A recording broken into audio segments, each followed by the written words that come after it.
सभी साथियों को जय हिंद, जय भारत, गुड मॉर्निंग सभी लोगों को। ठीक है, हमारे अपने यूट्यूब चैनल परीक्षा नावीज में सॉरी स्टडी 81 में आज हम बात करने जा रहे हैं उत्तर प्रदेश दरोगा भर्ती जो 4543 चल रही है उसकी सैलरी और प्रमोशन के बारे में। सबसे पहले मेरे भाइयों एक चीज जान लीजिए, यूपीएसआई का ग्रेड पे क्या होता है। ठीक है, यूपीएसआई ग्रेड पे जिसको कहते हैं मूल वेतन, ग्रेड पे। ठीक है, ग्रेड पे यूपीएसआई का होता है 4200। ठीक, 4200 का ग्रेड पे होता है। उसके बाद इसमें डीए मिलता है। डीए मिलता है कितना? डीए हो चुका है इस समय 57.61% के आसपास है, 61%। ठीक है, 61% इस समय डीए है। उसके बाद इसमें क्या मिलता है? एचआरए मिलता है। ठीक है, एचआरए मिलता है सिटी के हिसाब से मिलता है। First class city, second class और थर्ड क्लास। ठीक, थर्ड क्लास। उसके बाद टीए मिलता है, टीए मिलता है ट्रैवल अलाउंस, यात्रा भत्ता जिसको कहते हैं, ट्रैवल अलाउंस, अलाउंस। ठीक है, फिर कुछ छोटे छोटे मिलते रहते हैं आपको, वो साल भर में मिलते हैं, जैसे वर्दी भत्ता हो गया, फिर आपको सेविंग का हो गया, कपड़े धुलने का, तो वो छोटे छोटे हैं। मेन आपके इन्हीं चारों से सैलरी बनती है। ठीक है, अब जानिए कि सैलरी इस समय अगर दरोगा बनता है कोई तो कितनी सैलरी हो सकती है उसकी। ठीक है, लगभग 4200 का अगर ग्रेड पेमेंट है तो मान कर चलिए कि 4200 का ग्रेड पेमेंट है तो उसका 43,000 की लमसम मूल वेतन रहेगा। ठीक है, 43,000 मूल वेतन। ठीक, 43,000 मूल वेतन। उसके बाद 43,000 का 60%। ठीक है, तो 43,000 का 60% निकाल लीजिए। 43,000 गुणे 60%, 430 गुणे 60 कर दीजिए, सबसे सही। 0,0,0,0,08,1,6,24,25 तो 25,800। ठीक है, डीए कितना बन गया भैया? डीए इसका बन गया 25,800। ठीक, 25,000 डीए बन गया। अब एचआरए मिलता है, मान के चलिए थर्ड क्लास में 2700 है और सेकंड क्लास में 3200 है और 35-3600 फर्स्ट क्लास में। तो थर्ड क्लास के लेके चलते हैं 2700। ट्रैवल अलाउंस आपको मान लीजिए 1000 से 1500।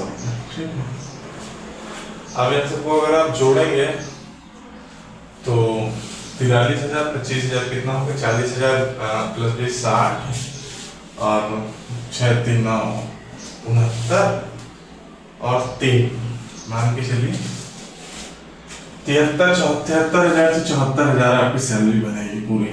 ठीक, इन हैंड 73 से 74,000 सैलरी। ठीक, इतना बनेगी, इतना आपका होगा। फिर उसके बाद आपका एमपीएस कटेगा, कुछ आप जीपीएफ कटवाएंगे तो वो आपके ऊपर है आप कितना कटवाते हैं, लेकिन इन हैंड आपकी सैलरी इतनी रहने वाली है। उसके बाद हम बात करते हैं प्रमोशन। प्रमोशन कहाँ तक होता है? प्रमोशन एक सब इंस्पेक्टर का। ठीक है, प्रमोशन आप सब इंस्पेक्टर से भर्ती हुआ। ठीक है, डबल स्टार आपको मिलेगा। उसके बाद 10 से 12 साल आप जब नौकरी आपकी हो जाएगी तो आप इंस्पेक्टर बनेंगे। क्या बनेंगे? इंस्पेक्टर। उसके बाद जब इंस्पेक्टर आप एसआई से इंस्पेक्टर बन जाएंगे 10 से 12 साल में, तो फिर मान लीजिए आपको 10 से 12 साल फिर लगेगा डिप्टी एसपी बनने में, जिसको कहते हैं क्षेत्राधिकारी। इस समय कमिश्नरेट जो जिले हैं उसमें assistant commissioner of police, ACP कहते हैं, सहायक आयुक्त कहते हैं, सहायक पुलिस आयुक्त, ठीक है, डिप्टी एसपी बन जाएंगे। लेकिन कभी कभी ऐसा होता है कि ये जरूरी नहीं है कि आप 10 से 12 साल में ही इंस्पेक्टर से इंस्पेक्टर हो जाए, और इंस्पेक्टर से डीएसपी भी 10 से 12 साल में ही हो जाए। कभी कभी जैसे डीएसपी की पोस्टें खाली नहीं है ऊपर में, ठीक है, या तो सीटें नहीं खाली है, तो ड्यूरिंग 15 साल भी लग जाता है आपको डीएसपी बनने में, ठीक है, इंस्पेक्टर से डीएसपी बनने में। तो अगर आप मिनिमम ये मान कर चलिए कि एक सब इंस्पेक्टर से जो डायरेक्ट रिक्रूट होता है कोई भी, तो वो डिप्टी एसपी तो उसको जाना ही जाना है।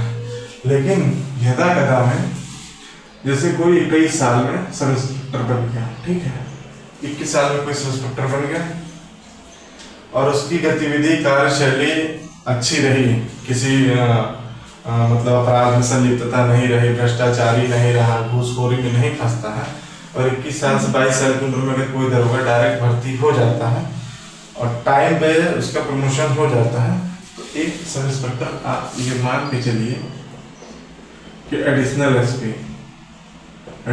एसपी तक प्रमोट हो जाता है।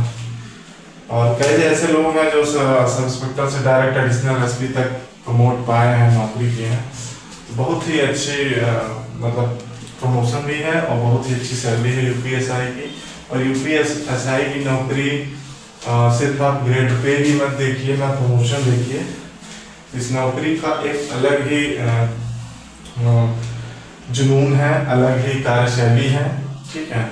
इसमें आप अगर अच्छे अधिकारी के रूप में निखर के आते हैं तो आप बहुत लोगों की मदद कर पाते हैं, सेवा कर पाते हैं, जनता से सीधा जुड़ाव होता है एक सब इंस्पेक्टर का। और अगर न्याय के लिए कोई भी प्रपत्र या एप्लीकेशन आता है तो उसको निर्णायक आधार पर पहुंचाने पर एक दरोगा की बहुत बड़ी भूमिका होती है, मैजिस्ट्रेटिव पावर भी प्राप्त होती है सब इंस्पेक्टर को। विवेचना अधिकारी होता है दरोगा, उसकी ही विवेचना लिखने के बाद उसी विवेचना से किसी भी केस का सारा रीड या कह लीजिए या मेन पॉइंट जो होता है हाई कोर्ट में, वही आधार बन जाता है।